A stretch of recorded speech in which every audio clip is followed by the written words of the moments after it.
હર હર મહાદેવ ડાયણ. તો હવાના પોરમાં હું ને તમારો ભાઈબંધ ભૂરો બે થઈ ગયા તૈયાર. હવાના પોરમાં ભૂરી બેને ફેરે લવલી વગર અને ધોળી બેને ફેરે લવલી લગાડીને અમને દર્શન આપી દીધા. અને કૂતરો કે હું કામ બાઈ કર્યો. અને પછી દેરિયા દાદાના દર્શન કરીને આપણે નીકળી ગયા બોટાદ જવા. અને ત્યાં તો પોગી ગયા આપણે બસ સ્ટેન્ડે. જેવા બસ સ્ટેન્ડે પહોંચ્યા ત્યાં મારી યારે 1 2 3 4 5 અને છઠ્ઠો હું 6 બાકડા રોકીને બેસી ગયા. પછી બસની ટિકિટ મળી ગઈ, બારીવાળી સીટે મળી ગઈ, પણ બાજુવાળી સીટ ન મળી. પછી હું વ્લોગર છું ને એનો પુરાવો ટિકિટ માસ્ટરને આપી દીધો, એટલે ટિકિટ મફતમાં આપી દીધી. અને પોગી ગયા આપણે ડાયરેક્ટ બોટાદ. પછી કોમ્પ્યુટર ક્લાસમાં 2 3 ભાઈબંધ મળી ગયા, તેને ફોનમાંથી સબસ્ક્રાઇબ કરી નાખ્યું. અને પછી પીસીમાં આપણે એડિટ કરી નાખ્યું અસાઇનમેન્ટ.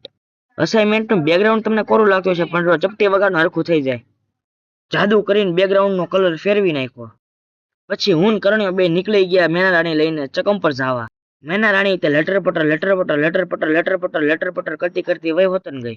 જેવા ચકમ પર પગ્યા ને એવા આપણે ભાઈબંધનો કેમેરો લઈ લીધો ફોટા પાડવા, કેમ કે આપણે બહુ મોટા સેલિબ્રિટી રહ્યા. અને નોટોનો વરસાદ થાય કે ન થાય, પણ કાગળિયાનો વરસાદ ચકમપરમાં કાયદેસર થાય. જો જેમ કાગળિયાનો વરસાદ થાય છે ને એમ જ આપણે એક દિવસ સબસ્ક્રાઈબરનો ઢગલો કરી નાખવાનો છે.